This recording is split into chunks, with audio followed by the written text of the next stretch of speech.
Neha yang sudah ready di kamar untuk malam pertamanya bersama Pak Ijan, malah didatangin si ketua sekte yang cubal ini. Sudah selesai, ia malah menjual Reha pada reman kampung di sekitarnya untuk disetubuhi. Allah Akbar, film apa?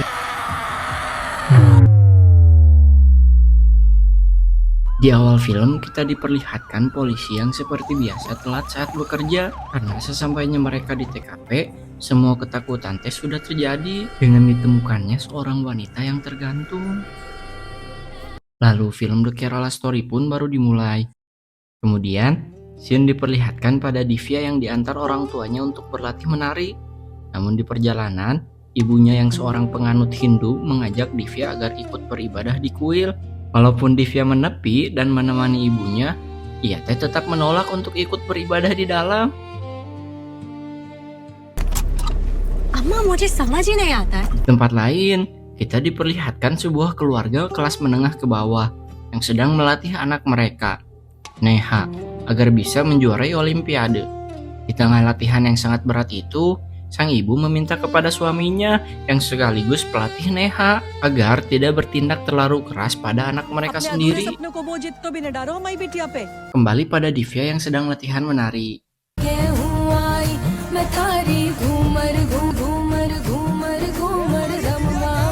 Selesai menari, Rosid pacarnya mengajak menikah. Tapi Divya yang sadar kalau usianya masih belum cukup umur untuk menikah, ditolak mentah-mentah. Mendengar itu, Rosid langsung menyayat tangannya dan mengatakan, "Nikahlah denganku atau ambil nyawaku." Allah. Setelah ide konyolnya di ACC Divya, Rosid yakin kalau Divya bisa menjadi penari terkenal jika tarian Divya lebih brutal dan diupload di Facebook agar banyak yang komen salam interaksi. Hal yang sama terjadi pada Neha, di mana ia juga menunda ajakan pacarnya untuk menikah. Namun sebagai buaya sejati, pacarnya menjanjikan untuk membayar pelatih lempar lembing terkenal sebagai hadiah pertama pernikahannya. Jika ia mau nikah siri dalam waktu dekat. Ye to Prasanna sir hai. Di tempat lain, Surehate rela diduakan cinta oleh pacar muslimnya yang sudah beristri. Serius ini mah, emang gini filmnya? Salim gak pakai Willy mengajak Sureha living together. Mendengar itu, ia mau dengan syarat segera menceraikan istri sahnya. Si Jule meren ya. Salim. Singkat cerita, setelah mereka siap kawin lari, Neha yang masih ragu karena pernikahan yang sakral ini gak ngabarin orang tuanya sama sekali, diyakinkan Raju dengan sepik-sepik buayanya. Gak apa-apa Neng, ini mah nikah agama dulu. Kan lebih baik minta maaf daripada minta izin.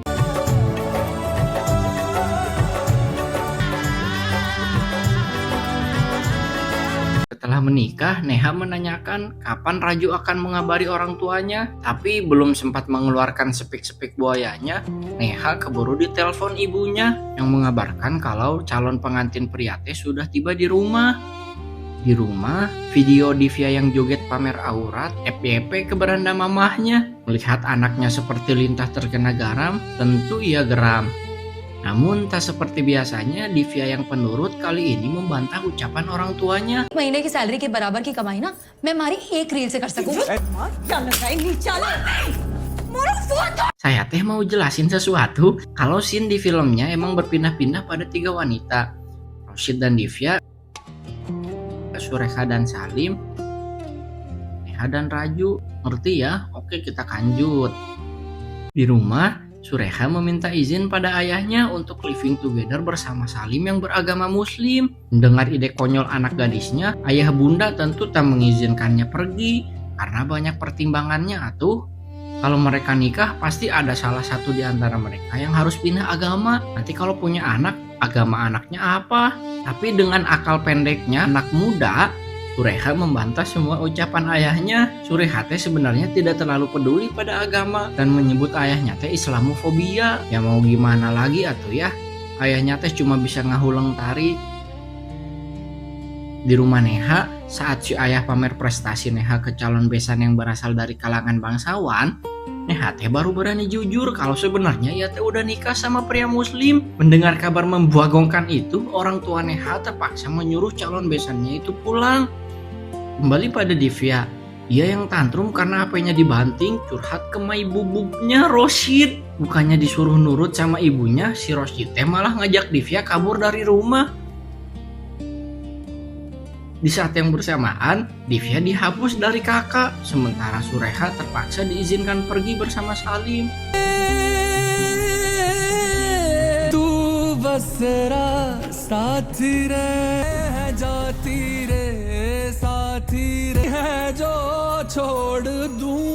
Ini film teh sebenarnya relate banget ya sama kehidupan Gen Z saat ini, yang lebih mementingkan pacar daripada orang tuanya. Kayaknya video ini teh harus di-share ke mereka sih. Oke, lanjut ya. Neha ditempatkan di rumah sederhana. Sureha ditempatkan Salim di rumah muslim yang masih layak huni. Salim teh berpesan, karena ini kawasan muslim, cik atuh euy pakaiannya rada dibenerin. Karena Sureha masih kecintaan, ia pun mengiyakannya, namun tidak akan pernah bisa berhijab atau bercadar. Sementara di sisi lain, orang tuanya Divya teh baru sadar kalau ia kabur. Di tengah riweuhnya orang tua mencari, si Divya teh malah jongjon kawin. Karena diteleponin terus, Rosyid teh minta biar Divya gak angkat telepon karena bakalan riuh atuh ya. Kai. Bebas tadi sih.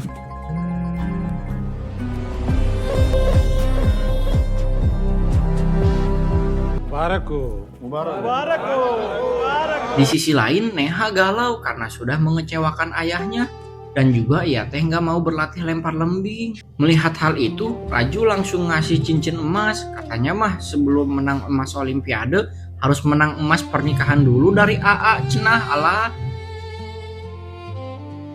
Setelah menikah, Rosyid teh mengajak Divya ke rumah orang tuanya buat numpang hidup. Di sana ternyata nggak sesuai ekspektasi Diva karena saudara perempuan Rosyid bilang gini, oh ini yang suka pamer aurat di Facebook teh. Terus juga ayahnya bilang kalau mau diterima di rumah ini mah Divya teh harus mualaf atuh. Mendengar itu Divya teh sararowak atuh ya. Kembali pada Neha yang sedang mengabari ibunya kalau ia diterima baik oleh Raju. Tiba-tiba Raju datang dengan keadaan rarudet. Atuh Neha teh pundung ya. Di keesokan harinya orang tua Rosyid tahu kalau ayah Divya teh nyariin. Bukannya disuruh pulang si menantu teh, malah disuruh punya anak 6 biar masalah beres dan mumpung masih muda cenah banyak anak banyak rezeki. Di dalam rumah, Rosyid yang lihat Divya diteleponin terus ibunya malah dicabut kartunya biar nggak ganeng cenah. Rashid maruh phone. Terus si Rashid teh ngajak Divya biar pindah agama, biar ia diizinkan joget pamer aurat lagi. Malah padahal mah udah tahu reaksi keluarga Rosyid teh gitu. Masih percaya ke si Rosyid ya. Kali ini Neha sebagai istri soleha, ia teh nyiapin makan siang mewah ala-ala kafe cenah. Si Rajunya malah gak mau makan karena lagi galau ada masalah yang gak bisa diselesain. Karena terus ditanya masalah apa, akhirnya dia teh ngaku kalau sebenarnya nama dia teh bukan Raju, tapi Muhammad Pak Ijan. Mendengar itu Neha yang taat agama teh atuh tantrum ya, karena ngerasa dibohongi suaminya selama ini yang seorang muslim. हमारा नाम मोहम्मद फैजान है। इसलिए हमें family member से नहीं मिला। हमारी में कन्वर्ट जी सकते मोहब्बत। Setelah 2 hari ngahuleng di loteng, Neha teh nelpon ibunya sambil nangis. Si ibu yang panik teh ngasihin HP-nya ke si ayah. Tapi kata si ayah teh gini, pokoknya teleponan kalau udah beres mah matiin aja, dah ayah mah gak mau ngomong sama orang asing. Alah mengidedeh atau ya si eta teh. Singkat cerita, Divya dan Neha teh ujug-ujug jadi mualaf. Divya diganti namanya jadi Alia, sedangkan Neha jadi Nafisa. Tapi biar gak pusing nginget-nginget nama baru, jadi kita panggil namanya sesuai nama yang di awal aja ya. Oke, lanjut. Ternyata Pak Ijan dan Salim teh ikutan kayak organisasi keagamaan gitu. Yang tugasnya teh untuk mengajak gadis Hindu biar jadi mualaf. Caranya dengan mencangkokkan mereka dengan keluarga kita. Ya katanya mah pakai kekuatan cinta. Dan target mereka teh buat jadi negara India, jadi negara muslim di tahun 2047. Di sini kita teh dikasih tahu kalau Salim teh kayak ketuanya. Si Pak Ijan mah masih jadi muridnya yang dikasih uang setelah mualafin Neha. Di kantor polisi, orang tua Divya yang sedang melapor merasa terkejut pas lihat Rosyid petantang-petenteng bawa Divya yang sudah berhijab. Dan dengan bangga ia ngomong gini, "Mah, da Aliyah mah udah jadi mai bini gue." Mereka yang sadar kalau anaknya mualaf teh tantrum atuh ya. Terus bilang gini, Mana bisa begitu ayah kamu? Dan anak gue mah masih 16 tahun. Nikahnya juga dilarang UUD India tuh. Kasus ini pun dipelajari lebih lanjut oleh polisi. Dari pihak Rosid sudah memberikan beberapa bukti-bukti. Salah satunya bukti pernikahan dan surat keterangan kalau Divya teh sudah berusia 18 tahun. Ayah dari pihak orang tua Divya ngasih akte kelahiran dan surat kelulusan Divya. Karena ada dua dokumen yang berbeda, akhirnya polisi memutuskan untuk mengadakan penyelidikan lebih lanjut. Dengan sementara waktu, Divya teh akan tinggal bersama si Rosid.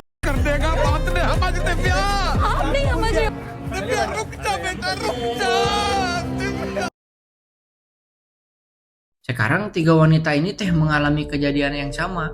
Divya yang mualaf karena diiming-imingi bisa jadi seleb terkenal, ninggalin orang tuanya. Surekha yang dinasihati orang tuanya kalau ini penipuan malah ngelawan kalau Salim teh bukan orang yang kayak gitu. Sedangkan Neha yang dulunya sakit hati karena gak dianggap anak, sekarang mah malah pengen gak dianggap anak beneran. Pas orang tuanya nengokin teh, akhirnya para orang tua teh kecewa.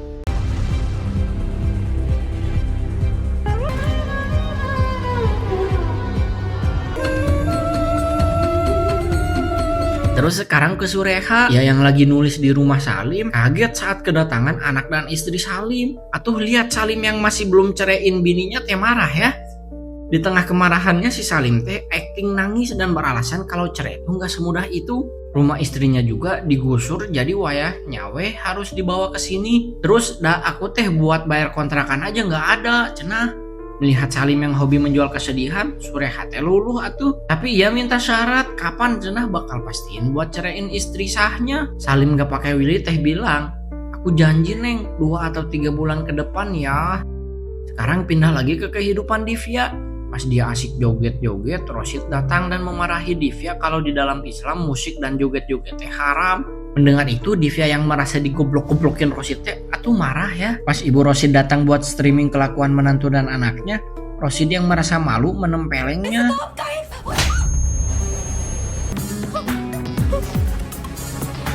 Singkat cerita, Surekha yang menagih janji Salim untuk menceraikan istrinya malah dimarahin sama si Salim. Karena dalam agama Islam mah cenah menceraikan istri tanpa alasan teh tidak boleh. Mendengar agama Islam, Surekha yang tahu kalau dulu Salim orang liberal semakin aneh. Oh sekarang jadi bawa-bawa agama. Bukannya dulu pas PDKT emang gak peduli agama. Lantas ia yang merasa dikhianati akan kabur atuh ya. Tapi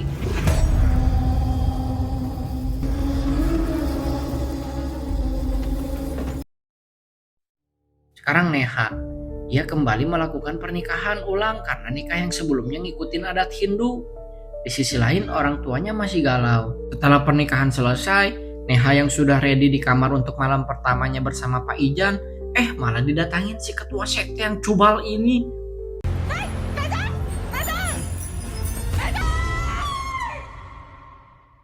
Gelo ya sepanjang film, asli kesel liatnya. Nanti penjelasannya mah di akhir aja ya. Sekarang mah fokus dulu ke alur ceritanya. Singkat cerita, selesai digabrut 40 hari 40 malam dengan alasan mensucikan Neha, ia diizinkan untuk pergi bersama Pak Ijan.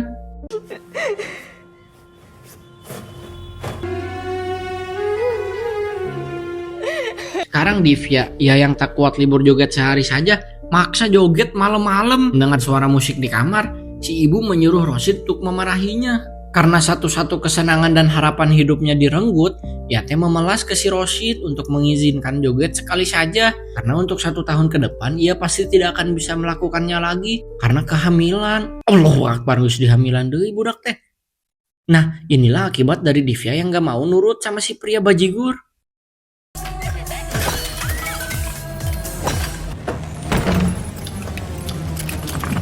Karena ini film India, scene sedih karena keputusan konyol anak-anak muda ini teh dibarengi dengan lagu. Tapi jujur emang sedih ya, da BTW Islam juga aslinya gak gini.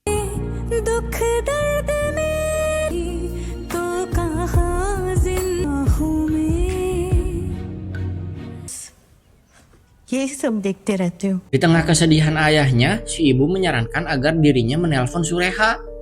Di sisi lain, Surekha yang bingung kenapa ia jadi seperti tahanan rumah menanyakan pas sebenarnya keinginan Salim. Dan dengan kesadaran penuh, beliau ingin agar Sureha masuk Islam dan mengubah namanya menjadi Salma. Di tengah keributan, telepon ayahnya masuk untuk menanyakan kabar. Tapi bukannya jujur dengan semua yang ada, atau mungkin takut merenya, Sureha malah mengatakan kalau semuanya baik-baik saja. Sebelum Salim pergi, ia mengatakan kalau ini bukan demi cinta, tapi demi organisasiku. Setelah selesai ribut dengan Neha yang mempermasalahkan dirinya diperkeos guru sesat Cubal, ibunya menanyakan kenapa dia mendapatkan sedikit imbalan. Pak Ijin teh bilang, ya wajar atuh mah ada si Reha mah dari kalangan bawah cenah. Sekarang Divya, dengan sekonyong-konyong Rosid mengenalkan istri keduanya bernama Fatima.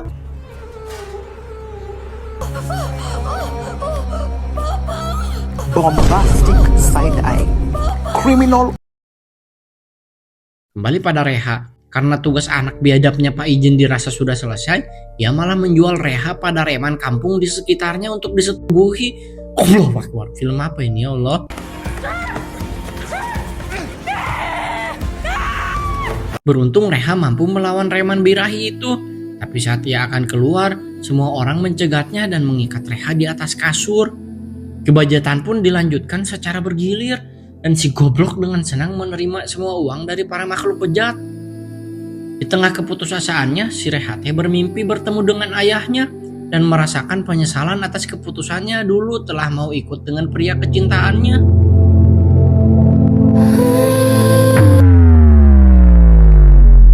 Di keesokan harinya, orang tua Reha menemui pengacara terkenal demi mempercepat sidang Reha yang sebelumnya sempat tertunda karena penyelidikan polisi.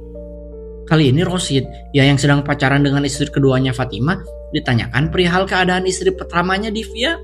Rosid mengungkapkan kalau dia terpaksa menikahi Divya karena bagian dari tugasnya. Ia juga memfitnah Divya kalau ia wanita apa kabar yang punya banyak cowok. Gak sampai situ, si Rosid bajigur ini memfitnah kalau dirinya bahkan gak tahu anak yang dikandung Divya itu entah anak dirinya atau anak mantannya. Atau udah jelas ya itu mah anak si Rosid. Kali ini Sureha, ia yang baru keluar kamar, dikejutkan dengan istri sah Salim yang menggibah depan mata kalau Sureha perempuan murahan yang mau dijadikan simpanan Salim. Mendengar itu Sureha kesal dan menempelengnya. Tapi hal itu membuat Salim kesal. Ia mencaci maki Sureha dengan alasan cinta. Berbeda dengan yang lainnya, Sureha yakin kalau sebenarnya orang Islam ini baik-baik. Ia juga menyebutkan beberapa nama tokoh muslim di India. Itu sebabnya dulu ia mau dengan Salim. Tapi berbeda dengan kamu Salim, kamu mau memalu-maluin nama baik Islam. Sureha juga berjanji akan viralin kasusnya di Lambe Turah. Mengetahui itu, Salim menghancurkan HP-nya dan mengurung Sureha. Di tengah amarahnya, Sureha berjanji akan mengungkap kebejadan Salim ke publik.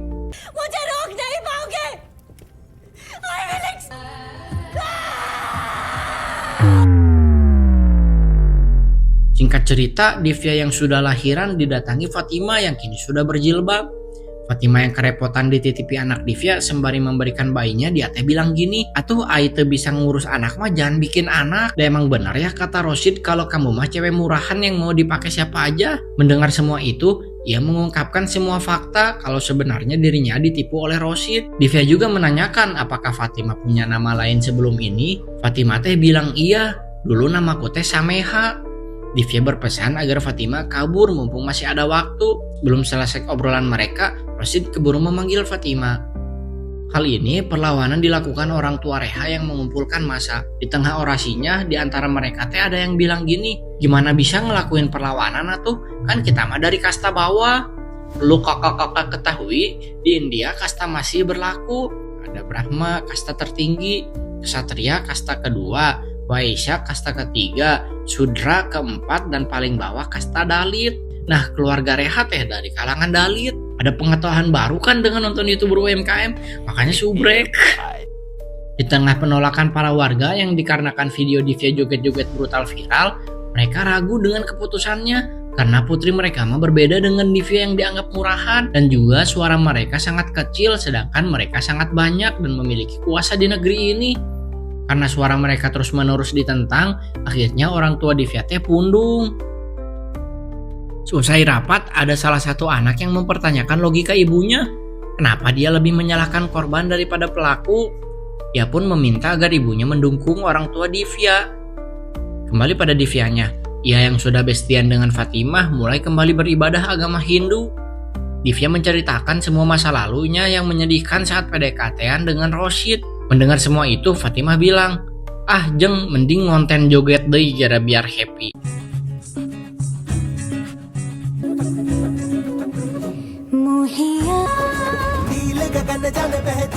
Setelah asik joget dan menghayal kehidupan bebas yang diimpikannya, Divya yang diberi pinjaman ponsel Fatimah memvideo call orang tuanya. Si ayah yang kangen meminta untuk sekali saja Divya pulang bagaimanapun caranya. Tapi Divya yang muak dengan keluarga Rosid berjanji akan membalas dendam sebelum dia kabur dari rumah ini. Namun sayangnya Divya nggak tahu caranya gimana. Mendengar tekad anaknya, si ayah menyuruh Divya mengirim video. Sekarang giliran Surekha.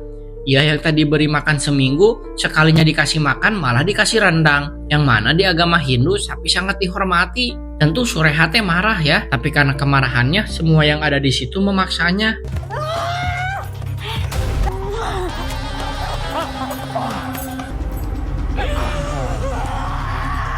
Setelah memaksa Surekha makan sapi, ia akan mengurungnya selama 2 hari ke depan dan hanya meninggalkan daging sapi untuk satu-satunya makanan yang ada. Kembali pada Divya, ternyata video yang dimaksud si ayah adalah membuat video pengakuan atas apa yang sudah menimpa dirinya. Dalam videonya juga ia menjelaskan kalau Rosid dan kelompoknya sering sekali menipu gadis-gadis Hindu. Saat akan mengirimkan videonya, tiba-tiba Rosid datang karena mendengar suara. Beruntung HP-nya bisa disembunyikan sebentar, tapi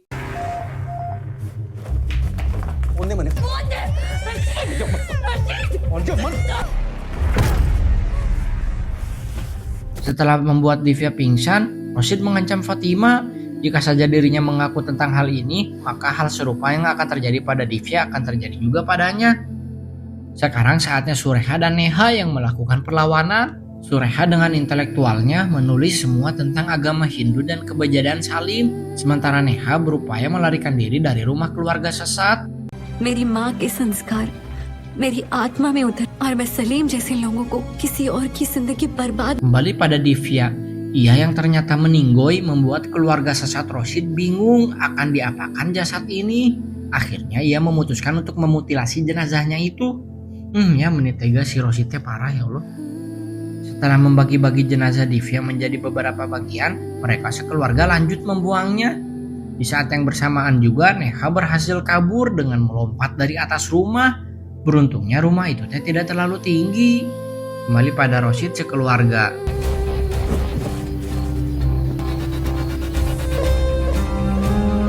Sekarang giliran Surekha.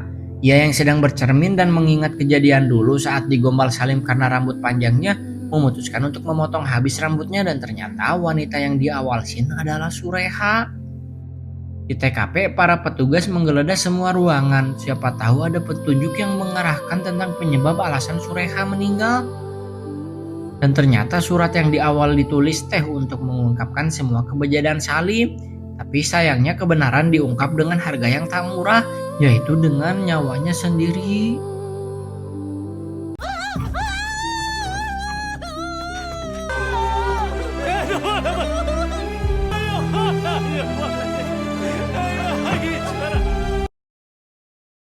Kembali pada Neha yang satu-satunya masih hidup di antara mereka. Beruntung ia dapat sampai ke kantor polisi untuk membuat laporan. Setelah mendengar semua laporan itu, polisi dan para warga yang berhasil diajak orang tua Divya berbondong-bondong menangkap Rosid, Salim, dan Pak Ijin. Dan sampai situ, petugas juga menghancurkan kediaman mereka semua, termasuk guru besarnya ikut ditewak. Puas ya head, menipuas saya lihatnya teh. Dan saya juga muslim atau ya, tapi gak kayak gini muslimah. Para petugas juga berhasil menemukan jenazah Divya yang sudah dimulitasi.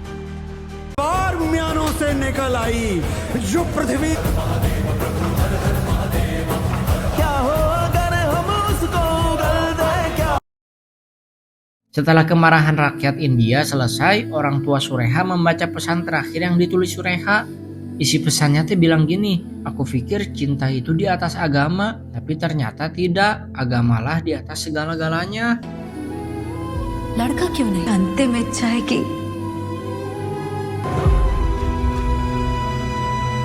Begitupun dengan orang tua Neha yang meminta maaf sebelum mereka pergi untuk mengikuti kejuaraan Olimpiade. Di akhir film, anak Divya diberi nama Divyans. yang dilanjutkan dengan pesan suara dari seorang wanita yang sepertinya suara Neha. Lalu film pun sudah berakhir. Gimana menurut kalian? Di sini saya tidak fokus ke agamanya, tapi lebih fokus pada sisi kemanusiaan. Di agama manapun tidak diajari tentang paksaan untuk mengikuti suatu agama manapun. Apalagi di Islam mah jelas ya, la ikraha fiddin, cenah, yang artinya tidak ada paksaan dalam agama ini. Jadi menurut saya kebanyakan yang ada di film ini mengenai ajaran Islam tentu sangat berbeda jauh ya dari ajaran yang seharusnya. Tapi bagaimana tuh menurut kalian? Komen di bawah tentang film ini. IMDb untuk film ini adalah berapa cuy? IMDb dari film ini adalah 6,7/10. Tapi menurut YouTuber UMKM mah cocoklah diberi nilai 7,0/10. Jadi bagaimana menurutmu? Atau komen subrek like atau Terima kasih.